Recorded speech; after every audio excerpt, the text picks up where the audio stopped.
Imagine, it's the late 1960s. The world is changing fast, and in the Philippines, a big question is being asked. How do we give every child a shot at a great education, especially those with special needs? The answer came in the form of game-changing law. Republic Act number 5250. Think of it as a blueprint for a whole new kind of school system. This wasn't just a law, it's a promise.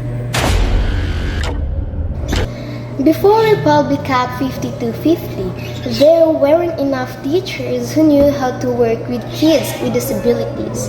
The law's main goal was to fix this by creating a special 10-year program to train these teachers. It was a massive team effort bringing together the Bureau of Public School, the University of the Philippines, and even the schools for the deaf and blind. Section 1. So what's the plan? They established a 10-year training program. Picture it like a special academy built from scratch to create a new generation of experts in special education. This wasn't just a short seminar. It was serious and long-term commitment.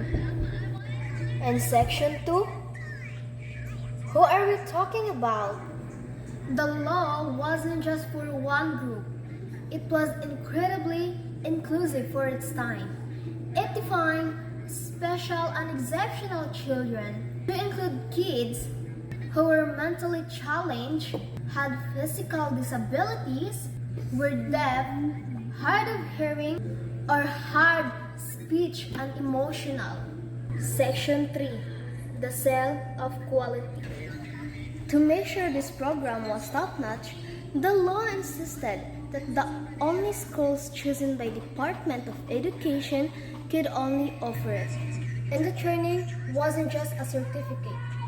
It came with a proper academic credit. This made the program legitimate and respected, ensuring that teachers were truly professional.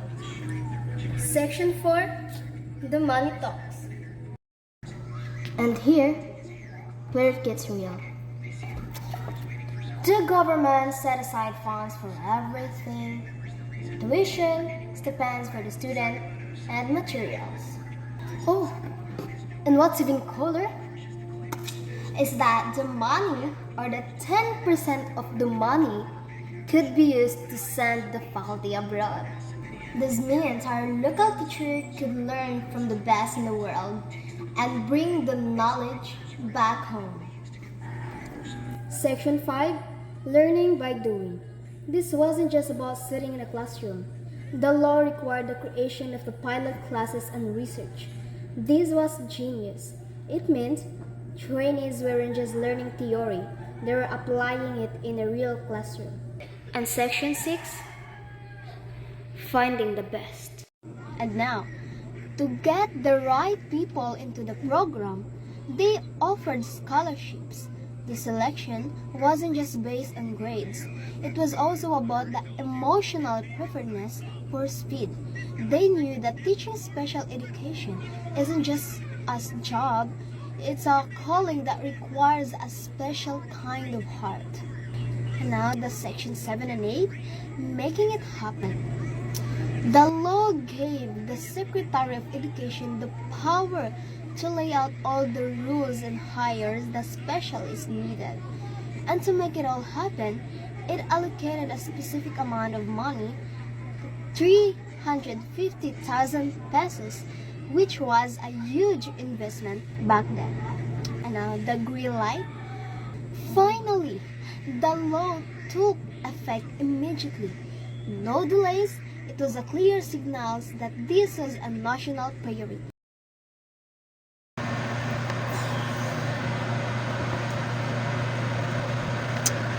So what exactly is RA 5250? RA 5250 was the first comprehensive law for special education in the Philippines. Its goal was to ensure that children with disabilities and gifted learners receive quality education from qualified teachers. The law set up a 10-year training program for SPED teachers, provided scholarships, and allocated initial funding of 350,000 pesos. It also allowed pilot SPED classes to be integrated with regular schools and supported research and surveys to improve service delivery. Later, RA 6077 amended the law to expand cooperation with the Philippine Normal College and the schools for the deaf and blind. It also allowed teachers to receive training abroad, further strengthening SPED education. But how can we be sure that it's working and effective? Well, research shows that SPED teachers today balance professional identity, broad skills, personal fulfillment, and family life. They use multisensory approaches, differentiated instruction, and performance-based learning, always finding ways to help every child succeed despite challenges. In short, RA 5250 and its amendment lay the foundation for inclusive education in the Philippines by institutionalizing SPED teacher training. It ensures that children with disabilities and gifted learners are not left behind. They receive the education they deserve from trained and dedicated professionals because every child is special. Thank you.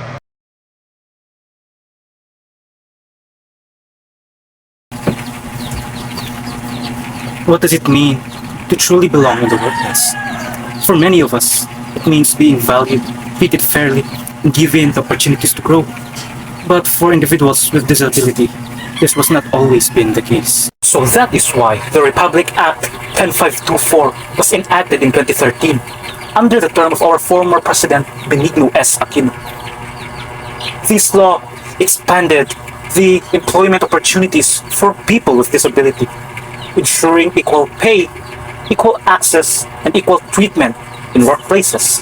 It has clear core principles: equality, non-discrimination, and inclusion. No person with disability should be denied a job simply because of their condition.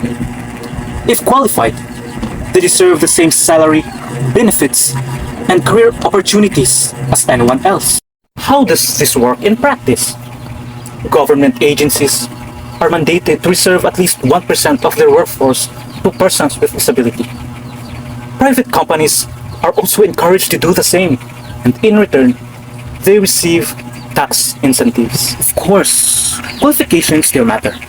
For both government and private agencies, candidates with disabilities are assessed fairly, guided by civil service rules and labor laws. So now, everyone, let's have Driver Latayan, 29 years old, has been working as a bank accounting associate at Bayer Business Services Philippines in Manila since 2019. He is the first company's deaf employee, and having that disability has taught him resilience. It was tough on my first day at work because my colleagues didn't know much about deaf culture or how to communicate with me, according to Mr. Latayan, who lost his hearing at the age of 2 after going into a coma. He said in an email, but that did not discourage me. Things improved over time as he mustered the courage to talk to his hearing colleagues about the basics of sign language and how important their communication is. Companies that lead in disability inclusion derive more revenue and profit, according to a 2023 study of the US workforce by Accenture and Disability. Advantages of including people with disabilities includes financial benefits. Organizations that excel in disability inclusion experience 1.6 times higher revenue, 2.6 times greater net income, and 2 times more economic profit. They are 25% more productive compared to their industry counterparts. So this is according to Mirasol in 2024. Hey everyone! Think about your family, your friends, your neighbors. You know someone who is talented, right? But what if they face extra challenges? Just like getting a simple job. Not because they are lazy, but because of something they can't control. Just like their disabilities. It's like trying to play basketballs but with your hand tied behind your back. That's the reality of many talented Filipinos. It's not a question of talent, it's a question of fair play. That's why I'm passionate about RA 10524. It's like our Bayanihan spirit, making sure everyone gets a fair chance to contribute. It's about unlocking the potential of our fellow Filipinos. Government agencies like NCDA, DSWD, and DOLE are focusing on job access and inclusive workplaces, making sure nobody gets left behind in the community. But here's the deal. RA 10524 is just the first step. It's like planting the seed, but we need to water it and help it grow. We can't just say, okay, we have the law, we're done. We need to change our mindset and really embrace inclusion in our daily lives. That means challenging our own biases, making sure that our workplaces and communities are accessible to everyone, and celebrating unique talents that every Filipino brings. Whether they're good at singing karaoke, cooking adobo, or building websites. Let's work together to build a Philippines where everyone can shine, from Batanes to Cebu, by opening doors for people with disabilities. We're not just helping individuals, we're building a stronger, more vibrant, and more equitable future for all of us. Thank you so much. Imagine an education system not as rigid pathway, but as an open landscape, a landscape where every child, regardless of their ability, has the freedom to explore, learn, and grow.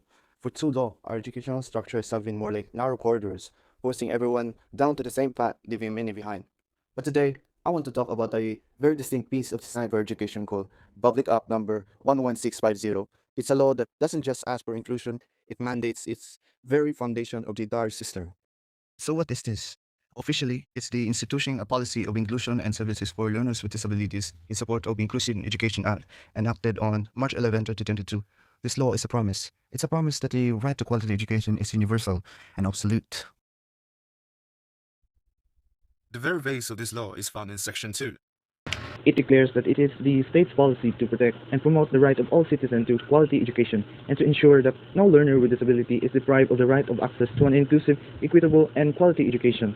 It mandates a whole community approach. Recognizing that inclusion isn't just schools' jobs, it's everyone's responsibility, the government, the private sector, and the family, all working.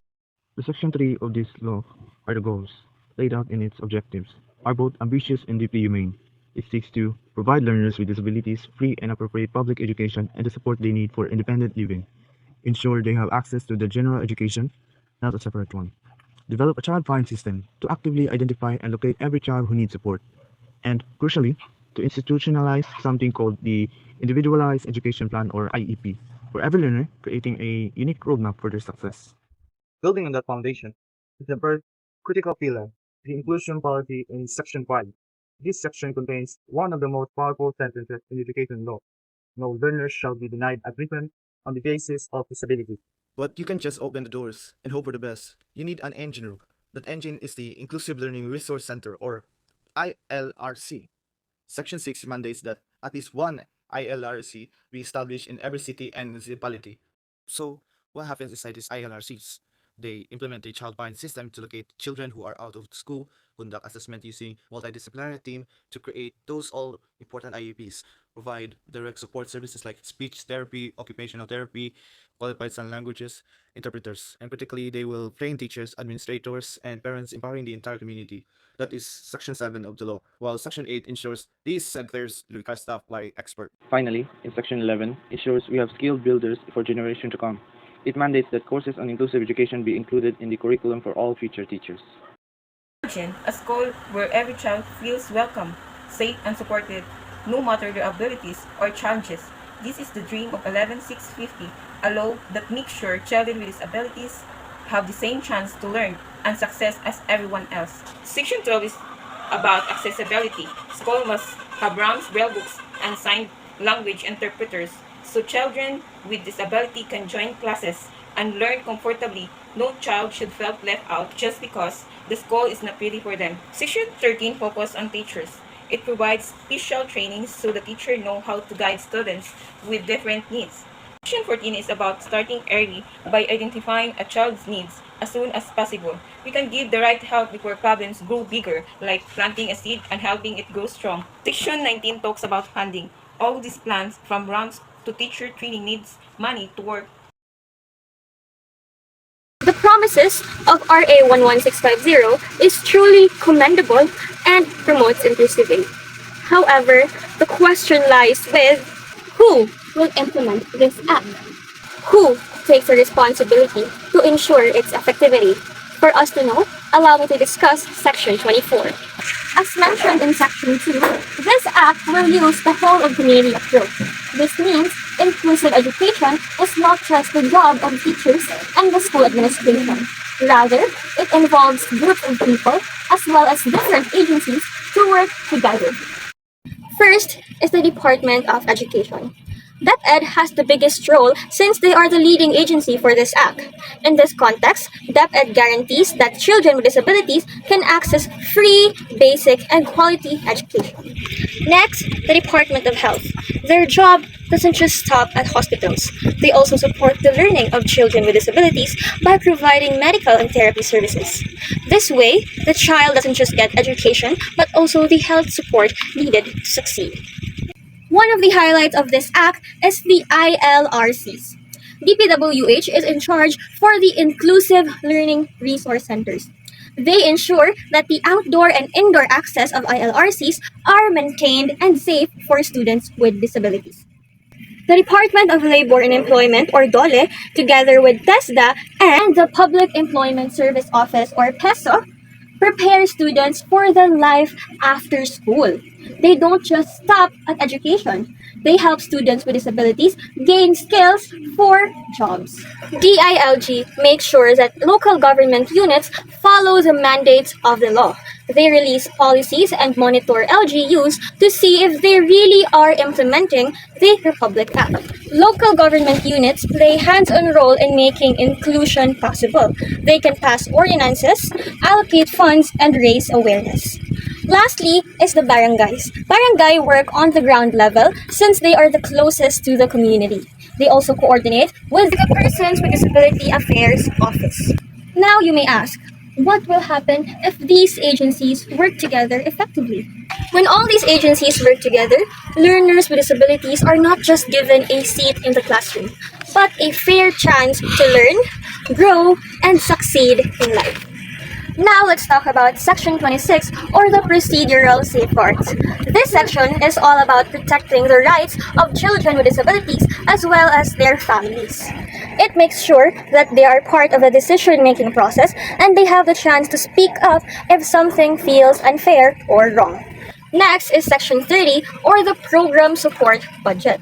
Here, it's all about money matters. This section makes sure that there is a proper budget allocated to support the program. This is for the services, facilities, and resources that students with disabilities need. Finally, Section 34 to 36, or the final provisions. These last parts explain when the law takes effect and how it should be applied. Basically, it is the wrap-up to make sure that the law is followed properly.